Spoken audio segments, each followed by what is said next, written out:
Happy New Year's 2023. We're here. I have been off of here for a while, except for my video yesterday and a few community posts or whatever. But I have been more active, just watching things on Twitter. Now, understand, I've had an account on there for years and years. Probably not as long as I've had an account on here. I think on here it says 2010, but do know I really wasn't active on here until later. With Twitter, I went in out of curiosity, and then it just sat there. And then with all the craziness that's happened in the last few years, I mean, really, what was the point? But I've gone on there.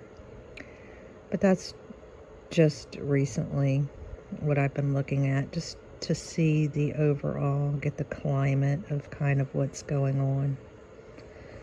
Always looking, always researching, always trying to put the pieces together and see the patterns. That's what I do. And it worked in the last few years for sure, and I'm thankful for that. For myself and my immediate family, mostly. But I wanted to talk about something. There was a song I used to really listen to quite a lot.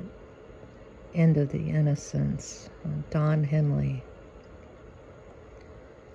I actually met him once, a long, long time ago. And the end of innocence has been a theme in my life for most of my life. Being the oldest in a dysfunctional family, I knew things about a lot of my relatives that no child should know, which created a aura of not being safe amongst the adults sometimes in my family, or not having this vision that they're perfect as you do as a child a lot of times with the adults. And there's a need for that, especially in your formative years, to have that sense of safety.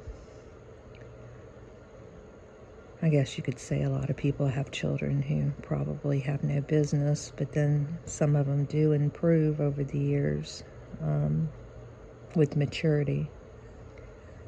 But unfortunately, we don't have a lot of maturity today.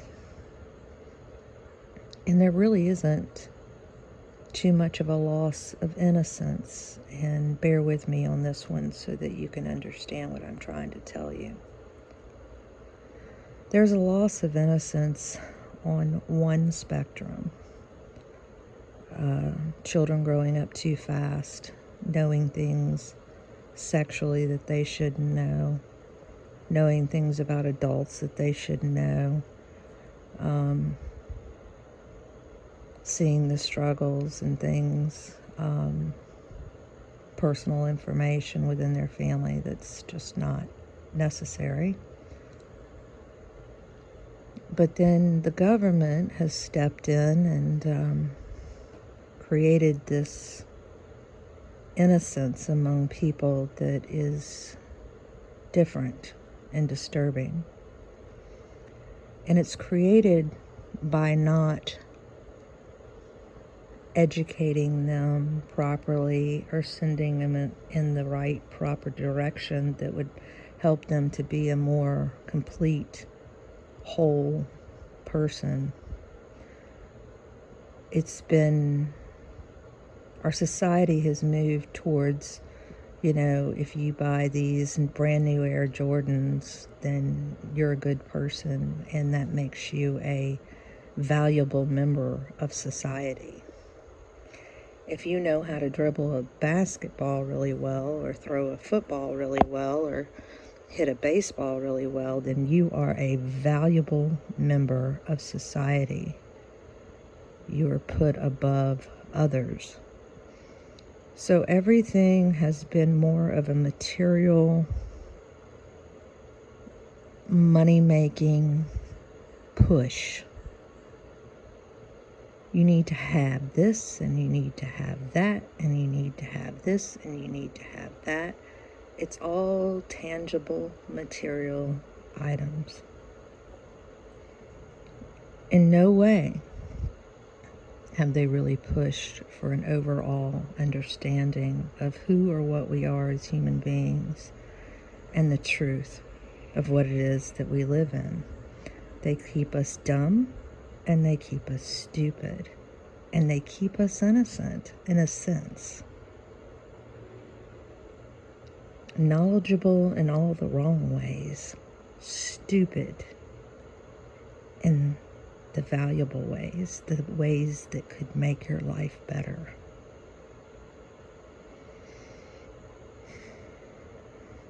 So it needs to be reversed on this spectrum. We need to go back to keeping the innocence where it belongs until they're of a certain age. But also during those childhood years, be teaching our children really what's important.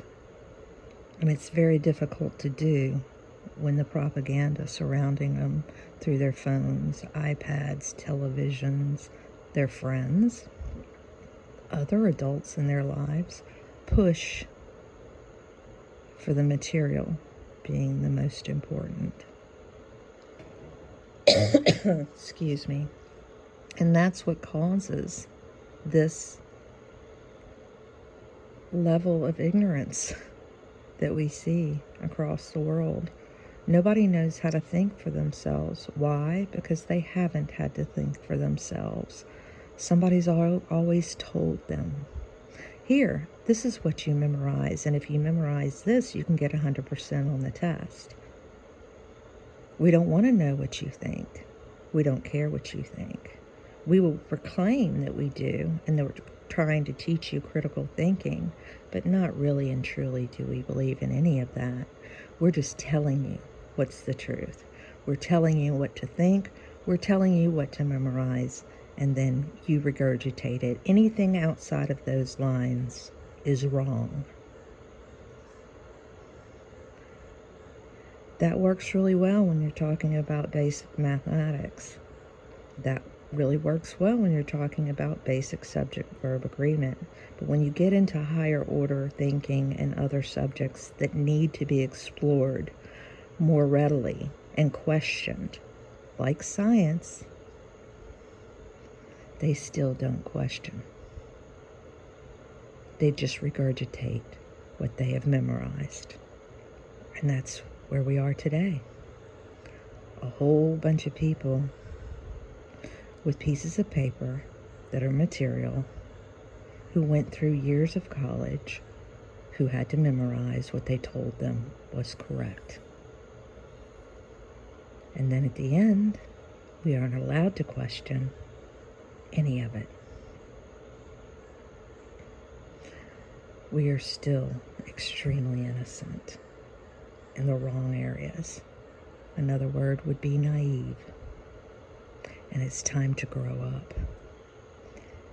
and take responsibility and start really thinking instead of just gathering things that make you feel important, including titles and letters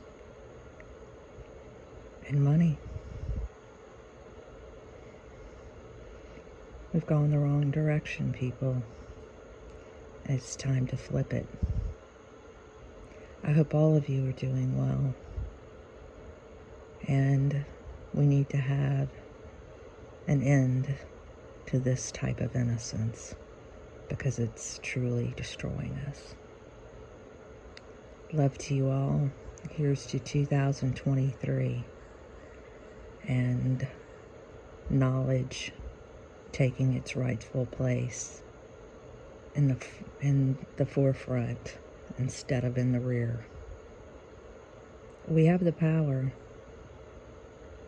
to make it happen as individuals, adding up together as a group, collective. But these people have got to get out of the programming that they've created since day one, and it's very difficult. All the best to you. Speak the truth. Do not let them walk all over you. You are not a rug. You are a human being. You are a soul. And you need to live with dignity. Love to you all. Bye for now.